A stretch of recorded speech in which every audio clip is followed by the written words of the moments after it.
d'aujourd'hui. That's why Jesus is asking today. D'aller dire à quelqu'un d'arrêter le péché. Parce que tu es utile au royaume des cieux. Because you are useful in the, tu es utile au paradis. In the heaven. Tu es utile au paradis. You are useful in the paradise. Mais quand nous restons comme ça, posons-nous la question. When we stay like that, où passeras-tu ton éternité?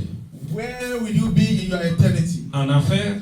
Is it in hell? Ou au ciel? Or in heaven? Alléluia. Amen.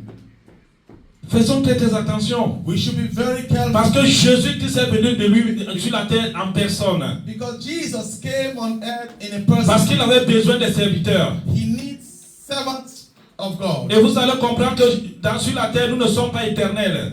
You need to understand that on earth we are not eternal. La vie éternelle pour nous, c'est au ciel. The eternal life is in heaven. Parce qu'au ciel, il n'y aura plus de mort. Personne ne mourra. In heaven, there will not be. Il n'y aura qu'une vie éternelle. There will just be an eternal La life. bonne vie. The good life. La terre, c'est un lieu où nous passons. The earth is where we are passing through. Et en passant sur cette terre, in passing through the earth, tu dois sauver une personne. You need to save a soul. Tu dois sauver une personne. You need to save a person. Pour que le ciel soit inondé des justes. So that people can be righteous. Et si tu ne sauves pas une personne, if you're not saving someone, tu vois quelqu'un en train de pécher. See someone who's about to sin. Quelqu'un en train d'aller en arrière. Someone is going backward. Et que tu ne lui parles pas, arrête ce que tu es en train de faire. Abandonne le péché. Et nous connaissons tous ces péchés-là. And we know all the sin. Nous les connaissons nous-mêmes. We know it ourselves. Quand par exemple tu blasphèmes le nom de ton frère, when you are talking about your brother, c'est un péché. It's a sin. Quand tu ronronnes avec le nom de ton frère, when you are talking about a brother, c'est un péché. It's a sin. Quand tu vis dans la fornication, when you are living in fornication, c'est un péché. It's a sin. Quand tu vis dans l'adultère, when you are living in adultery, c'est un péché. It's a sin. Quand tu insultes même une personne, when you are insulting, c'est un péché. It's a sin. Tu exposes la personne au diable. We are exposing that Je l'ai enseigné la fois dernière. Je l'ai enseigné la fois dernière. I said it last time. Du fait que I am doing so that si je prends le nom de cet homme, if I take the name of je l'expose derrière. And I expose it. La parole de Dieu dit que l'esprit du diable rôde tout autour de nous, cherchant à nous dévorer. The Bible says the spirit of Je suis en train d'utiliser le nom de cette personne pour le vendre. I am selling that person. Le diable requiert donc de ce nom. The devil will take that person. Si la personne n'est pas spirituellement mûre en Jésus, il est mûr en Jésus, le diable va l'utiliser spirituellement. The devil will use him spiritually. C'est pour cette raison que nous voyons beaucoup de monde ici sur la terre. That's why we see many on Ils sont possédés. They are possessed.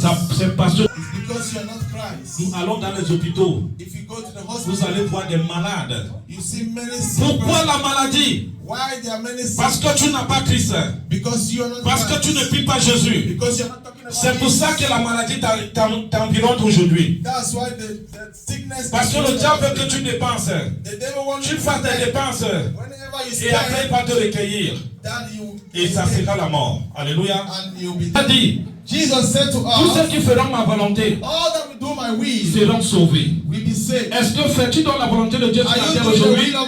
C'est des points d'interrogation que nous posons. Lui-même, il est venu sur la terre.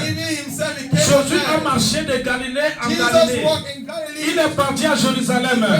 Il a fait toute la contrée. C'est parce qu'il voulait que les gens soient sauvés. Il avait vu le diable en train de manifester pour détruire la terre.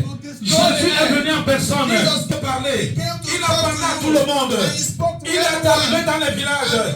Il a guéri les malades. Il t'a remis le même pouvoir. Parce qu'avant que Jésus ne rentre au ciel, il a dit à son père, ma mission est terminée. Les gens que tu m'as envoyés rencontrer sur la terre, je les ai vus. Je les ai rencontrés. Je les ai donné tout ce que tu m'as dit. Je les ai prévenus. Je les ai prévenus. Et aujourd'hui, Jésus t'a prévenu. Tout ce qui est mauvais, tout ce qui est péché, tu dois abandonner. Parce que tu ne peux pas lutter le royaume des cieux. C'est ce que Jésus est venu nous dire. Pourquoi aujourd'hui tu vis dans l'incrédulité? Pourquoi tu vis dans le péché? Tu crois que Jésus doit faire quoi de toi? Le moment où il viendra sur la terre pour chercher ses enfants, j'espère qu'on vous parle de l'enlèvement. Jésus va enlever les gens, il va enlever les chrétiens. Nous serons assis comme ça à l'église. Le doyen disparaît. Many will begin to disappear. La jeune dame là disparaît. The money will la jeune fille là disparaît. The young girl le pasteur disparaît. The pastor will vous ne le voyez plus. You will not see. Où sont-ils passés? Where has they tu gone? vas te poser des questions. Ask the question. Tu as oublié que Jésus dit qu'il viendra enlever ses enfants. Where have you been that Jesus taking? Et quand la sagesse va venir, je pense, la Bible déclare que Jésus viendra enlever ses enfants. Donc ils sont partis au ciel. C'est ce qui va se passer. Il est grand temps pour toi de donner ta vie à Jésus. Il est grand temps pour toi de transmettre le message de Christ à quelqu'un. Parce que Jésus a besoin de toi. Il a mis de son esprit en toi. Pour proclamer la bonne nouvelle. Pour changer la vie d'une personne. Parce qu'il a besoin de nous. Il faut que nous inondons le royaume des cieux. Alléluia. Si nous ne le faisons pas, le diable va te détruire. Et nous voyons comment le diable est en train de travailler. Le frère qui venait de perdre sa sœur. On prévenait à cette dame d'abandonner le péché. On lui parlait de ça tous les jours. Elle disait toujours qu'elle m'avait goûté un peu. Je rentre encore en Christ. Elle va goûter un peu. Elle va encore goûter un peu. Mais quand le diable s'est fâché, le diable l'a récupéré. Et quand le diable te récupère, ce n'est plus une petite affaire. C'est pour cette raison que quand vous allez dans les nuits de prière, ce sont des personnes que le diable a récupérées.